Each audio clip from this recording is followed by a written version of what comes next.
Imagine waking up in the middle of the night to find an entire convoy of transport trucks surrounding a government building. No, they aren't carrying weapons or gold.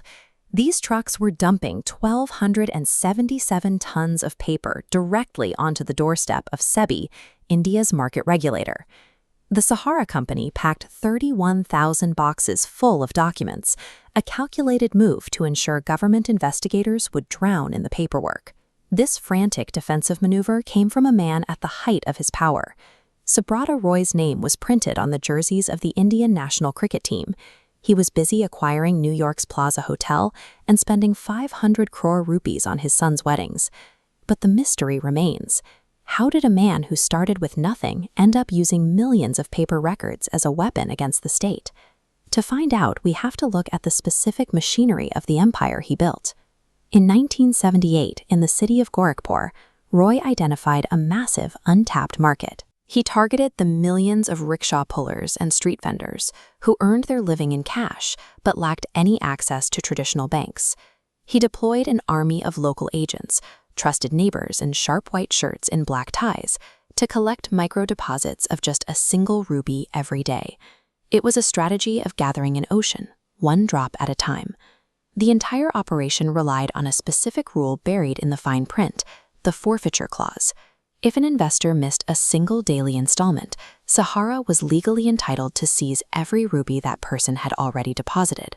For a laborer facing a sudden illness or a slow day of work, the risk of a single missed payment was high, and when it happened, their life savings were absorbed directly into Sahara's corporate vault. This penalty system became a massive engine for free capital.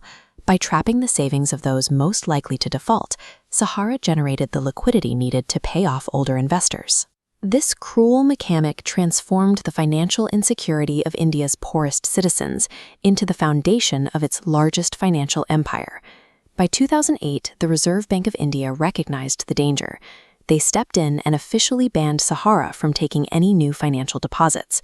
Roy responded by opening a thief store in the legal code using optionally fully convertible debentures, or OFCDs.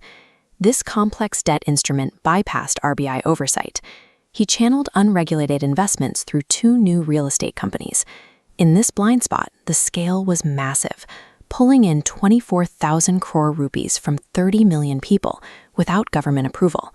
The micro-savings hustle had evolved. Sahara was now a macroeconomic shadow bank, operating entirely in the dark. When SEBI finally challenged Roy over that 24,000 crore, he retaliated with 127 tons of paperwork. But as investigators began to digitize those records, they found that the documents were a mass of fabrications. The records were full of impossible anomalies.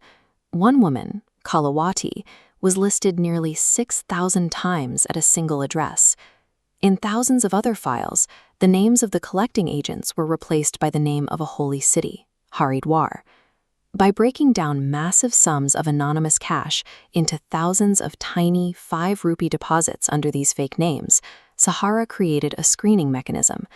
It allowed the country's wealthy elite to move their untaxed black money into the financial system without triggering the reporting alarms that apply to large bank transfers. This multi-layered deception ended when the Supreme Court of India stepped in.